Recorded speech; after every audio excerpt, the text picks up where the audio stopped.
मेरे प्यारे दोस्तों, सोमपाल ने 19 साल की रेणु के साथ कैसे ताल्लुक जोड़ा। सोमपाल ने ऐसा क्या किया कि रेणु खुद ब खुद उसके साथ ताल्लुक बनाने को मजबूर हो गई। वो इतने अंदाज में नज़दीकियां बढ़ाता था कि रेणु तकलीफ झेलने और परेशान होने के बाद भी रेणु सोमपाल के हर कदम पर चुपचाप उसका साथ देती चली गई। दोस्तों, ये कहानी है हिंदुस्तान के एक छोटे से शहर की, जहां सोमपाल नाम का शख्स अपनी बीवी तारा के साथ रहता था। सोमपाल और तारा के बीच रोज ही किसी न किसी बात पर तनाव सा रहता था, क्योंकि तारा उसे घर चलाने के लिए जिम्मेदारी लेने को कहती थी, मगर सोमपाल तो बेचारा हफ्ते में सिर्फ 2-3 दिन ही मजदूरी करता था और वे सारे पैसे जुए में उड़ा देता था। वो अपनी बीवी के साथ इतना बुरा बर्ताव करता था कि तारा की हालत हर वक्त खराब रहती थी, इसीलिए वो उसे अपने पास फटकने तक नहीं देती थी। ऐसे ही सालों तक ये सिलसिला चलता रहा। जब भी सोमपाल अपनी ख्वाहिश जाहिर करता तो तारा उसे भला बुरा कहने लगती थी। तारा उससे हर वक्त नाराज ही रहती थी। एक दिन दोनों में जोरदार बहस हो गई।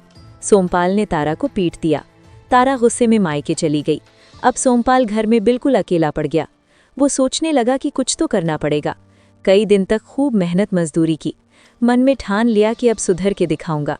फिर तारा को मनाने उसके मायके पहुंचा।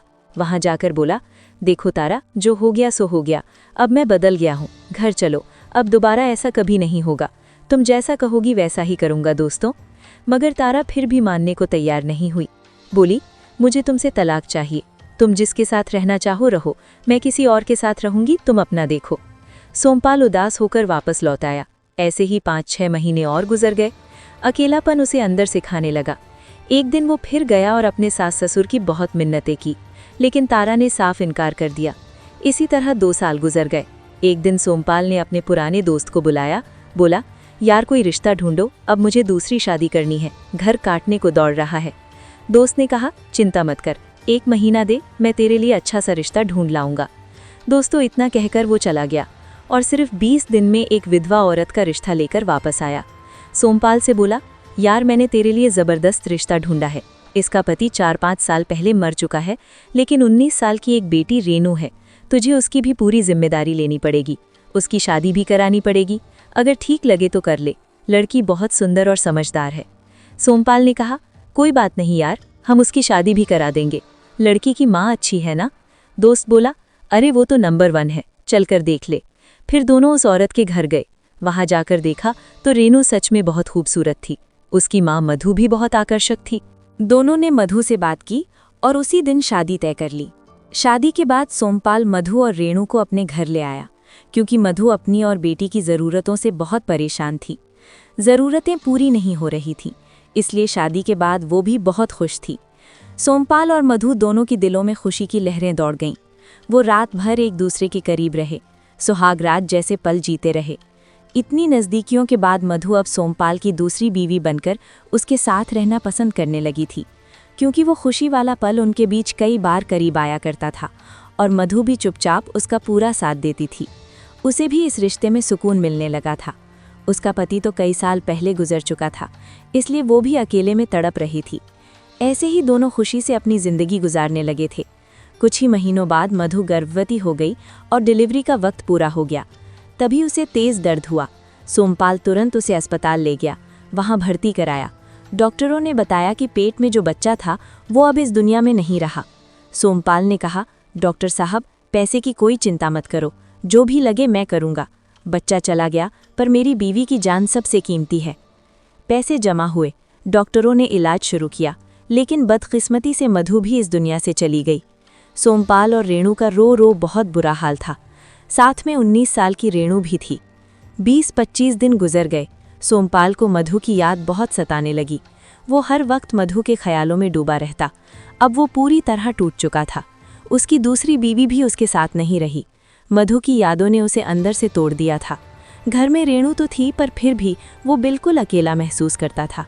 उसका मन कहीं नहीं लगता था, सब कुछ सूना सूना लगता था। सोमपाल मधु और रेणु के साथ हंसी खुशी जिंदगी जी रहा था, इसीलिए अब उसका दिल कहीं नहीं लग रहा था। एक दिन मधु को याद करते हुए बैठा था, तभी उसकी रेणु नहाकर बाहर निकली। रेणु उसके साथ उसी घर में रह रही थी, क्योंकि माँ मधु के जाने के बाद वो बिल्कुल अकेली पड़ गई थी। रेणु जब गीले कपड़ों में बाहर आई तो सोमपाल एक पल को रुक गया। उसे अचानक लगा कि मधु की सारी जिम्मेदारी अब उसी पर है। रेणु भी अब बड़ी हो चुकी है और उसे संभालने वाला कोई नहीं था।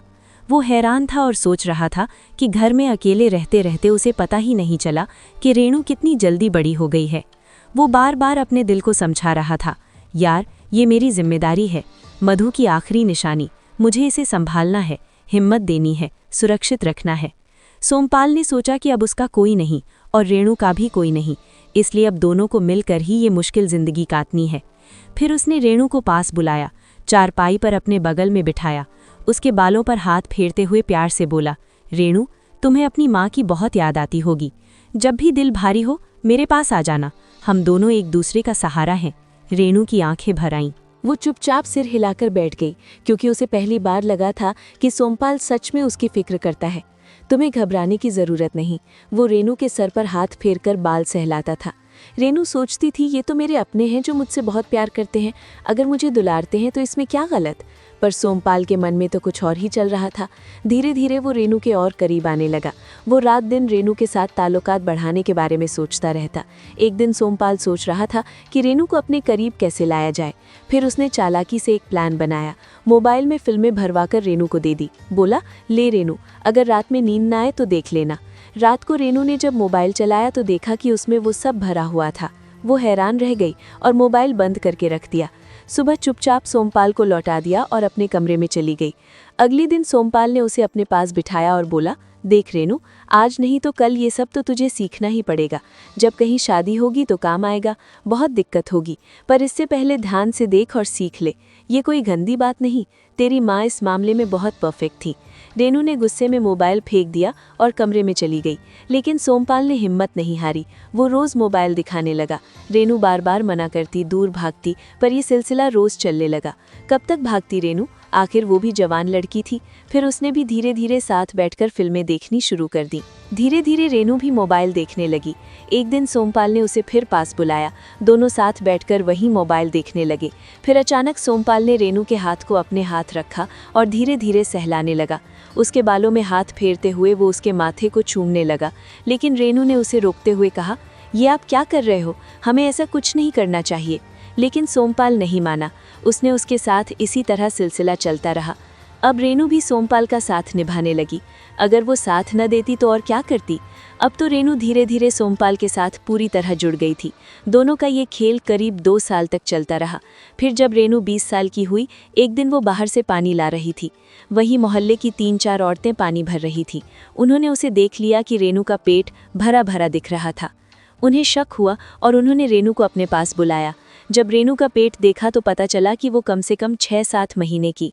जब औरतें रेणु का पेट देखकर हैरान हुई तो उन्होंने पूछा, रेणु ये कैसे हो गया? रेणु शर्मा गई, कुछ नहीं बोली। बात इतनी फैल गई कि गांव के सरपंच भी आ गए। सब मिलकर रेणु से पूछने लगे, लड़की ये सब क्या है? पूरे गांव को तू बदनाम कर रही है। किसके साथ तूने ये सब किया? कौन है वो? रेणु डर गई और फूट फूट कर रोने लगी।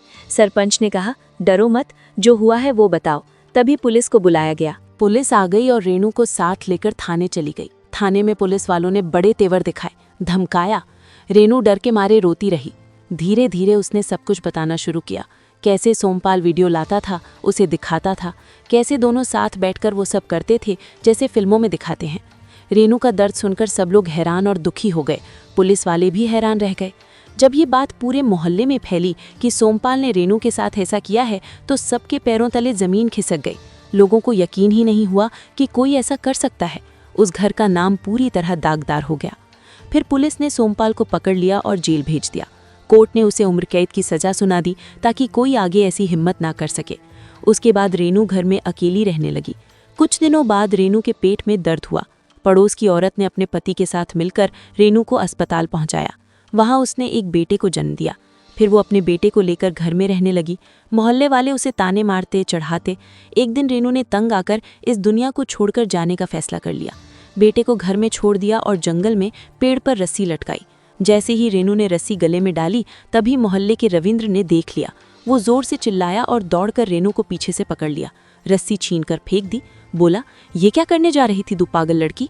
रेणु फूट फूट कर रोने लगी और रविंद्र को अपनी सारी दास्तान सुनाई।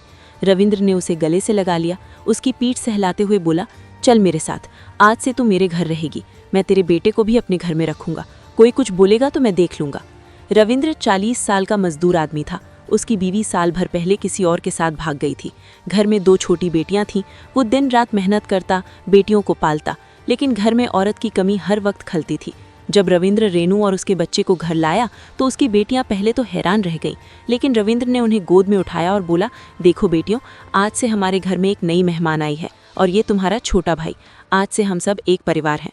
उसने रेनू को अलग कमरा दिया, बच्चे के लिए पालना बनवाया। सुबह सबसे पहले बच्चे को गोद में लेता, दूध गर्म करता, रेनू के लिए चाय बनाता। शाम को थक कर लौटता तो सबसे पहले बच्चे को कंधे पर बिठाकर घुमाता। रात को बच्चा रोता तो रविंद्र खुद उठता, चुप करता, रेनू को सोने देता। एक दिन रेनू को बुखार चढ़ गया, उसकी तबीयत खराब हो गई। रविंद्र ने पूरी रात उसके पास बैठकर गुजार दी। कभी उसका सर दबाता, कभी उसके सर पर पानी की पट्टी रखता। उसकी बहुत खिदमत की। ये देखकर रेनू बहुत मुतासिर हुई और उसके दिल में भी रविंद्र के लिए लगाव सा पैदा हो गया। लेकिन रविंद्र ने रेनू की तरफ कभी गलत नज़र से नहीं देखा। बस इतना पूछता, खाना खाया, तबीयत ठीक है। धीरे धीरे घर में हंसी लौट आई।